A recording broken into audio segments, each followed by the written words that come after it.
Damn it. ఏంటిటా? కుండబద్దలు కొడతా అట్ట.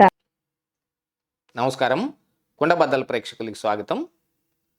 అంబటి రాంబాబు ప్రదర్శించిన నోటి దూల ఈరోజు వైఎస్ఆర్ కాంగ్రెస్ పార్టీ పునాదుల్ని కూకటి వేళ్లతో సహా పెకలించి వేయటానికి చాలా విస్తృతమైన అవకాశాలు కనపడుతున్నాయి. గతంలో ఇలాగనే మరి ఏదో బోసుడీకే అన్న పాపానికి మరి పట్టాభి ఇంటి మీద దాడి కావచ్చు, మరి టీడీపీ పార్టీ ఆఫీస్ మీద కూడా దాడి కావచ్చు, ఇత్యాది వ్యవహారాలన్నీ చేపట్టిన వైఎస్ఆర్ కాంగ్రెస్ పార్టీ ఇప్పుడు ఏం చేయాలో అయోమయంలోనూ అగమ్య గోచరంలోనూ వెళ్ళిపోయింది.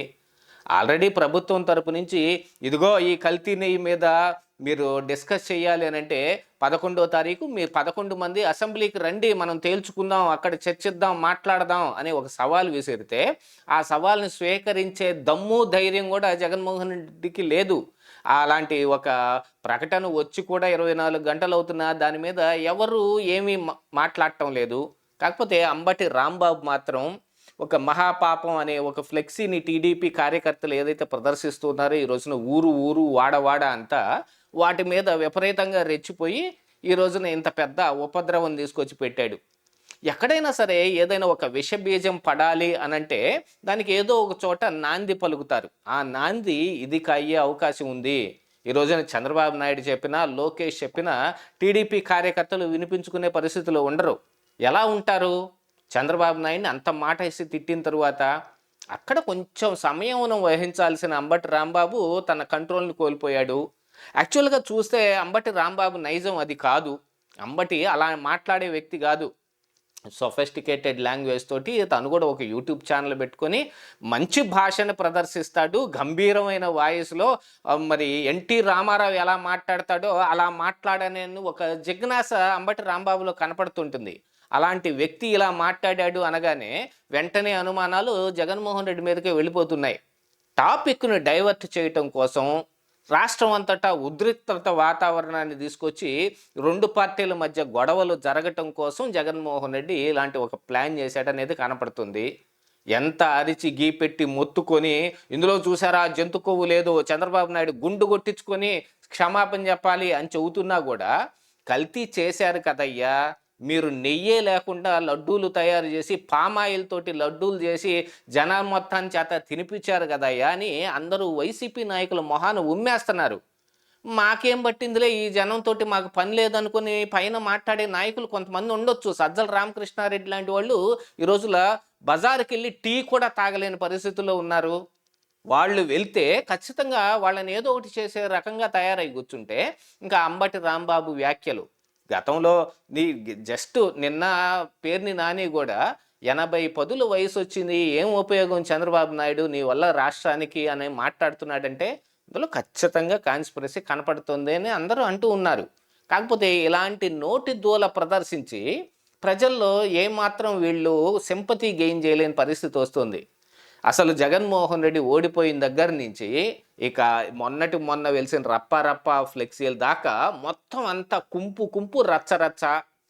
మరి రీసెంట్గా ఇండియా టుడే సీ ఓటర్తో కలిసి నిర్వహించిన ఒక సర్వేలో వైఎస్ఆర్ కాంగ్రెస్ పార్టీ కనీసం 2-3% ఓట్లను కోల్పోయే అవకాశం ఉంది అని వాళ్ళు చెబుతూ ఉన్నప్పటికీ వాళ్ళకి ఒరిగేది ఏమీ లేదు. ఖచ్చితంగా 2-3% కాదు, 12-15% వరకు కోల్పోయే అవకాశం ఉంది. ఇంకా పైపెచ్చు ఇలాంటి నోటి దూల వ్యవహారం పెట్టుకుంటే చంద్రబాబు నాయుడు మెదలకుండా ఊరుకోవచ్చు, లోకేష్ మెదలకుండా ఊరుకోవచ్చు, కానీ టీడీపీ కార్యకర్తలు రగిలిపోతారు కదా. ఆ మంటని ఆపేది ఎవరు? ఇప్పుడు అంబటి రాంబాబు మీద ఇంటి మీద దాడి చేశారు అనగానే మళ్ళీ వైసీపీ నాయకులు పుట్టుకొస్తారు. ఎక్కడెక్కడో పుట్టగొడుగులు పుట్టినట్టు పుట్టి ఇదిగో దాష్టీకం చెలాయిస్తున్నారు అని అంటే గతంలో మీరు చెప్పిన మాటే మీరు తిరిగి మీకు అప్పచెబితే టీడీపీ పార్టీ దానికి ఏం చేస్తారు? నన్ను జగన్మోహన్ రెడ్డిని అంత మాట అంటే మరి కిందనున్న కార్యకర్తల కోపం రాదా అని జగనే స్వయానా చెప్పాడు. మరి ఈ రోజున చంద్రబాబు నాయుడిని నోటికొచ్చిన మాట మాట్లాడేస్తే అంబటి రాంబాబుకి ఏదైనా జరిగిందనుకోండి నా సేమ్ మాటే తిరిగి చెబుతారు. అంతకు మించిన పరిస్థితి ఏం లేదు. ఇక రెడ్ బుక్ రాజ్యాంగం అంట, రెడ్ బుక్ రాజ్యాంగం చించవతలు పాడేస్తాను. రెడ్ బుక్ అంటే ఏమనుకుంటున్నారో అని అదేమన్నా పెద్ద ఇదే అన్నాడు అంబటి రాంబాబు. ఈరోజు ఖచ్చితంగా రెడ్ బుక్ కనపడబోతోంది. అంబటి రాంబాబుని ఖచ్చితంగా అరెస్ట్ చేస్తారు. ఆ విషయం అయితే కనపడతానే ఉంది. ఎక్కడికక్కడ ఊరంతా ఇక కంప్లైంట్ల పర్వం మొదలైపోయిద్ది. పోసాని కృష్ణమురళికి పట్టిన గతి కావచ్చు, వల్లభనేని వంశీకి పట్టిన గతి కావచ్చు, కొడాలి నాని అయితే ఆయన గుండెలో కవాటాలు ఆయన కాపాడిని, ఆయన బొందిలో ప్రాణాన్ని కాపాడినట్టు అయిపోయింది. లేకపోతే తీసుకెళ్ళి ఏ జైల్లోనో పడేసి కక్కుసుల పక్కన కూర్చోబెడితే దెబ్బకి పుట్టుని చచ్చిపోయేవాడు. అలా ఉంది పరిస్థితి ఈ రోజుల్లో. పోలీసులు మాత్రం ఆ పని కాక ఇంకేం చేస్తారు? ఫిజికల్గా దాడి చేయకపోవచ్చు, తీసుకెళ్ళి పోలీస్ స్టేషన్లో కూర్చోబెట్టిన తరువాత ఎంత మెంటల్ టార్చర్ ఉంటుందనేది అందరికీ తెలుసు. అలాగే వ్యవహరిస్తారు పోలీసులు మొత్తం. ఎక్కడెక్కడో ఊరు పేరు లేని వాళ్ళు వచ్చి నోటికొచ్చిన బూతులు తిడతారట. ఇలాంటి వ్యవహారాలన్నీ జరిగితే వీళ్ళు ఇంతకాలం ఇంత బతికి ఇంత రాజకీయం చేసి ఇదిగో మంత్రి పదవి కూడా వెలగబెట్టిన తర్వాత వీళ్ళకి ఇలాంటి గతి వచ్చింది అంటే, అసలు గతంలోనే ఇలాంటి సంస్కృతి జగన్మోహన్ రెడ్డి పెంచి పోషించాడు. ఇదిగో చంద్రబాబు నాయుడిని తిట్టండి, ఇదిగో లోకేష్ని తిట్టండి. గతంలో కూడా చూసాం కదా, ఒక ప్లేనరీ జరుగుతున్న సమయంలో ఉమారెడ్డి వెంకటేశ్వర్లు వచ్చి రోజాకి చెవులో చెబుతుంటే అది మైకులో వినపడిపోయింది, చంద్రబాబు నాయుడు పిచ్చు బూతులు తిట్టమంటున్నాడు అని. అదే పని ఈరోజు జగన్మోహన్ రెడ్డి మళ్ళీ చేపించాడు అంబటి రాంబాబు తోటి. దీని వెనకేమో కులాల గొడవ తీసుకొని వచ్చే ప్రయత్నం చేస్తున్నారు. ఎందుకంటే కూటమికి కాపుల్ని దూరం చేయడానికి చాలా రోజులుగా విస్తృత ప్రయత్నం జరుగుతుంది. మొన్న ప్రకాశం డిస్టిక్లో జరిగిన ఒక హత్య కూడా ఇలాంటిది. దాంట్లో గొడవ చేయటానికి కొంతమంది కాపుల్ని రెచ్చగొట్టి అక్కడికి పంపించే ప్రయత్నం చేశారు. కమ్మ కులానికి కాపు కులానికి మధ్య వైషమ్యం రేగొట్టడానికి. అది సమసిపోయింది అనుకోండి. ఇప్పుడు ఈ నాయకుల్ని, ఎస్పెషల్లీ పేర్ని నానిని కానీ అంబటి రాంబాబుని కానీ విస్తృతంగా రెచ్చగొడతా ఉన్నారు. వాళ్ళైనా సరే సంయమనం పాటించుకొని వాళ్ళ దీన్ని ఏదైతే ఉంటుందో వాళ్ళ డిగ్నిటీని కాపాడుకోవాల్సిన బాధ్యత వాళ్ళ మీదే ఉంది. లేదు అని అనుకుంటే ప్రజలు కొడతారు. వైసీపీ నాయకుల్ని టీడీపీ కార్యకర్తలో లేకపోతే మిగతా జనసేన కార్యకర్తలో కూటమిలో ఉన్నవాళ్ళు కాదు, ప్రజలే కొట్టే పరిస్థితి తెచ్చుకుంటూ ఉన్నారు.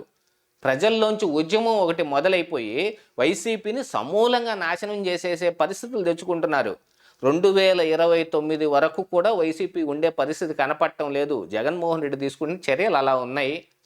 ఒకటొకటిగా బయటకు వస్తూ ఉంటే మరి లిక్కర్ స్కామ్లో ఖచ్చితంగా దిక్కుమాలిన లిక్కర్ని ప్రజలందరి చేత తాగించి అనేక మంది, వేల మంది మరణానికి జగన్మోహన్ రెడ్డి కారణం అని ఇప్పుడు ఆంధ్రప్రదేశ్ మొత్తం నమ్ముతోంది.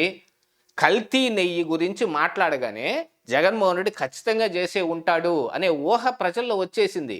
అలాంటిది ఇప్పుడు సిబిఐ సిట్టునో లేకపోతే ఇంకో దాన్నో మేనేజ్ చేసుకుని జంతు కొవ్వు లేదు కదా అనే విచిత్ర మాటలు మాట్లాడుతుంటే చెట్టు కేల తీసి కొట్టినా కూడా ఏం ఆశ్చర్యం లేదు ఇక్కడ.